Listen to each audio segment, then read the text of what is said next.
So welcome. Just going to talk about my locks. So I've been locked since November 2024. We're now in July 2025. So that's we're in June. So that's about 7 months now. And why did I get locked? So I got locked because after my second baby, I just wanted like a hairstyle that I didn't have to wake up and worry about every single morning. So my hair is 4C. Don't know if you can see it. Listen, so great. I got grays. So it is what it is. But yeah, so my hair's 4C, and I don't know about you 4C girlies, but when you're trying to get ready for work in the morning and you're just thinking, oh my gosh, my hair, what do I do? And it was just so much, it was so just heavy every day, just like, what am I going to do with my hair, blah, blah, blah, blah, blah. So anyway, that's why I got locked. So I got locked here in Dubai. I went to a salon called Afroglam salon. I'll put it up there. And yeah, it was great. To be honest, it was the first time they had gone there.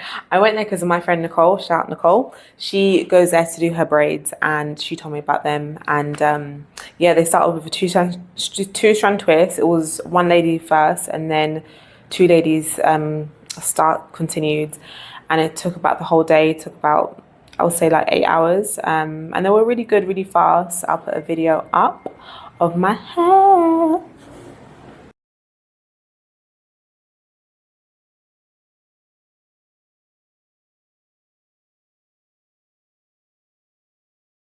So yeah, it was great. I have no complaints, to be honest. So how's my experience been?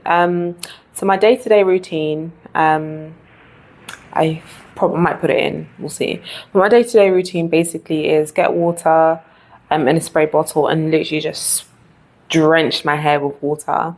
Sometimes I might put some cream. I like Kimmel Rose. I might put some of that in my hair, or I might just put some jojoba. It's called jojoba.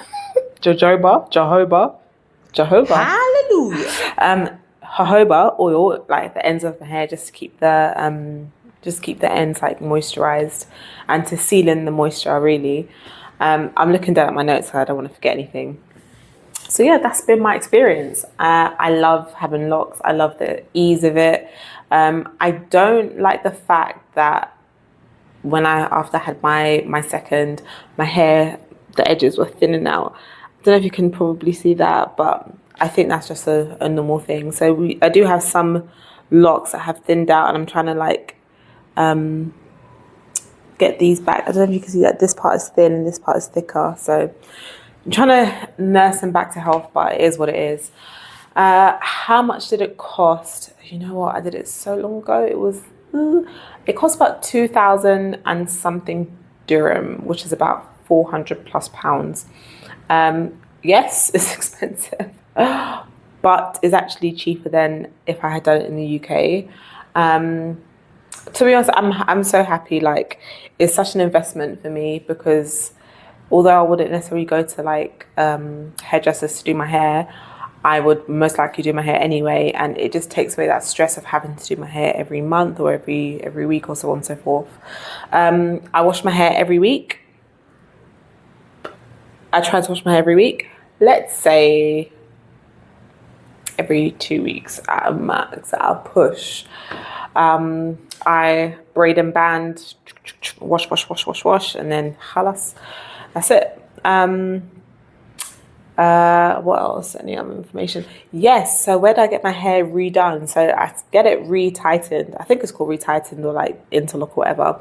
So I go to a guy called Tvoke in Abu Dhabi. He's got actually one in Abu Dhabi, a salon in Abu Dhabi, and a salon in Dubai. But I of course go to one in Abu Dhabi. I'll put it up there. And he is fantastic. He's so quick. It takes about, I'll say 2 hours, and he's quick. He does a 3-point interlock method, I think, and he's a crochet needle. And honestly, he's just great. Like, I would wholeheartedly recommend him. Loads of people go to him in Abu Dhabi. And he always has availability. Well, not always, that's a lie. He has availability, like, more so around the time you're looking for. It costs 500 dirham to retie. But again, that's how much you kind of pay for your hair anyway. I'm not having to buy loads of different hair treatments. I'm not having to redo my hair and pay for that again and again and again. So for me, I feel like I'm saving money. For me, and the time and the effort, that's the most important thing. So yeah, I'm happy with that. What else? Yeah, I'll put up all the places to go around here in Abu Dhabi. And I'm also in a community, a woman called Helen runs it. It's called the UAE Afro community, and she's fantastic. There's there's so much information that's in that group. And she's on Instagram. There's a WhatsApp as well. I'm part of the WhatsApp. And yeah, honestly, she's fantastic. So there's so much information that you can go to from there. Loads of people like ask questions and answer questions. The thing about being in Abu Dhabi is that when you're here, people are actually so friendly. Coming from London, I'm not saying people are not friendly in London, but coming from London, I do find that sometimes, because life is so busy, you kind of just like, here and there, people are not as forthcoming with help or support. But here, because you are not necessarily in your home country, because we're not Emirati, because you're not in your home country, people are more likely to help. I don't know, I keep on looking here, just ignore me.